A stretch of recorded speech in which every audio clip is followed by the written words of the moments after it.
কেমন আছো? আশা করি সবাই ভালো আছো। তো আজকের একটা নতুন ভিডিও নিয়ে তোমাদের সামনে চলে এলাম। এই ভিডিওটা বলতে চলেছি কিভাবে তোমরা তোমাদের অ্যাপগুলো নিয়ে তোমাদের এসডি কার্ডে ট্রান্সফার করবে। তোমাদের অ্যাপগুলোর জন্য তোমাদের ফোন প্রচুর গরম হয়ে যায় এবং প্রচুর ফোনের স্টোরেজ একদম ফুল হয়ে গেছে, তোমরা আর অন্য কোনো অ্যাপ ডাউনলোড করতে পারছো না, তাহলে এই ভিডিওটা তোমার জন্য।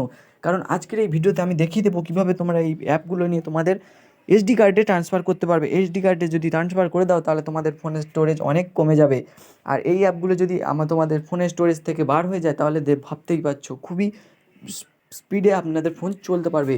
তো এই ভিডিওটা পুরোটা দেখো, কারণ পুরো ভিডিওটা দেখলে খুবই ইন্টারেস্টিং একটা ভিডিওটা পুরোটা দেখলে খুবই উপকারিত হবে। এবং তোমাদের বন্ধুদের কাছে সবার কাছে শেয়ার করে দাও যাদের অল্প অল্প জিবি র্যাম, বাট তারা একটু ভালো অনেক অ্যাপ ডাউনলোড করতে চায়, এরকম অ্যাপ ডাউনলোড করতে পারছে না, তাদের কাছে এই ভিডিওটা শেয়ার করে দাও। তো চলো গাইস, ভিডিওটা শুরু করা যাক। তো এর জন্য একটা অ্যাপ্লিকেশন ডাউনলোড করবে যার নাম হচ্ছে ডিভাইস ইনফো।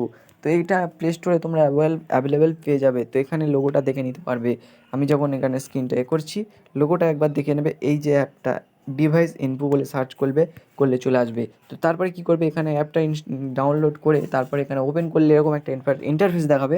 তো এখানে নিচে তোমাদের ইন্টারনাল স্টোরেজ মানে তোমাদের ফোনে কত স্টোরেজ আছে সেটা দেখাচ্ছে, নিচে ব্যাটারি পার্সেন্টেজ দেখাচ্ছে। আর এখান থেকে তোমাদের কী করতে হবে, এখান থেকে তোমাদের উপরে দেখা পাচ্ছ ডিভাইস সিস্টেম সিপিইউ এখানে লেখা আছে, তোমরা একদম পিছনে চলে যাবে গিয়ে এখানে একটা অ্যাপস বলে লেখা আছে। তো এখানে অ্যাপসের উপর ক্লিক করে দেবে। ক্লিক করার সাথে সাথে এখানে এরকম একটা ইন্টারফেস চলে আসবে। তো এখানে যতগুলো অ্যাপস তোমরা ইউজ করো সেই অ্যাপসের লিস্ট সব তোমাদের সামনে ওপেন হয়ে যাবে। তারপরে কি করবে সেটা আমি বলছি, একটু সময় লাগবে এখানে, কারণ এই তো এসছে। তো এখানে কি করবে, এখানে তোমাদের জাস্ট এই অ্যাপসগুলো তোমরা ইনস্টল করে রেখেছো তোমাদের ফোনে।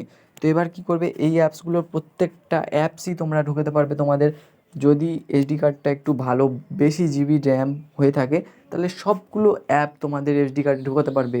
আর যদি এসডি কার্ডটা 2 GB হয়ে থাকে তাও তোমরা হাফের বেশি অ্যাপ তোমাদের এসডি কার্ডে ঢোকাতে পারবে তোমাদের ফোনে যদি না বেশি অ্যাপ থাকে। তো চলো গাইস, কীভাবে ঢোকাবে বলে দিচ্ছি।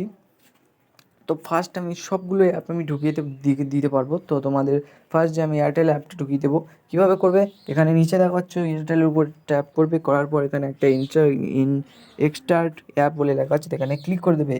ক্লিক করার সাথে সাথে এখানে একটা ফাইল সিলেক্ট করতে হবে। তো এখানে তোমাদের মন যায় মতো নাম দিয়ে এখানে ফাইলটা তোমরা সেভ করে দেবে। তো এখান থেকে তোমরা যে কোনো একটা নাম দাও, দিয়ে সেভ করে দাও এখান থেকে ফাইলটা। তো ফাইলটা সেভ হওয়ার সঙ্গে সঙ্গে তোমাদের এই নামটা সেভ হয়ে যাবে এবং এখানে দেখা পাচ্ছ সাকসেসফুল এক্সট্রাক্টেড সাকসেসফুল হয়ে গেছে, মানে তোমাদের যে এই যে এয়ারটেল অ্যাপটা তোমাদের ফোন থেকে ডাইরেক্ট তোমাদের এসডি কার্ডে চলে গেছে। তোমরা এসডি কার্ডটা আমার ফোনে এসডি কার্ডটা দেওয়া আছে। আর তোমরা যদি এসডি কার্ডটা কীভাবে এই অ্যাপটা গেছে সেটা যদি জানতে চাও, এখানে ফাইল ম্যানেজার যাবে, গিয়ে দেখে দিতে পারো এসডি কার্ডটা চলে গেছে কি।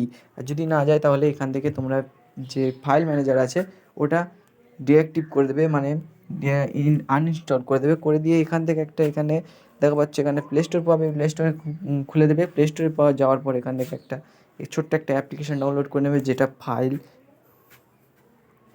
ম্যানেজার বলে সার্চ করবে। করার পর আমি একটা অ্যাপ্লিকেশন দেখাচ্ছি, এই অ্যাপ্লিকেশনটা ডাউনলোড করলে তোমরা এই অ্যাপ্লিকেশনটায় পেয়ে যাবে ওই যে ফোল্ডারগুলো সবগুলোই পেয়ে যাবে। আর এসডি কার্ডটা এখানে তো শো করবেই। তো একটু নেটের প্রবলেম হচ্ছে, তো একটু দেরি হবে। তো গাইস চলে এসছে। তো এখানে দেখো পাচ্ছ ইএক্স ফাইল ম্যানেজার।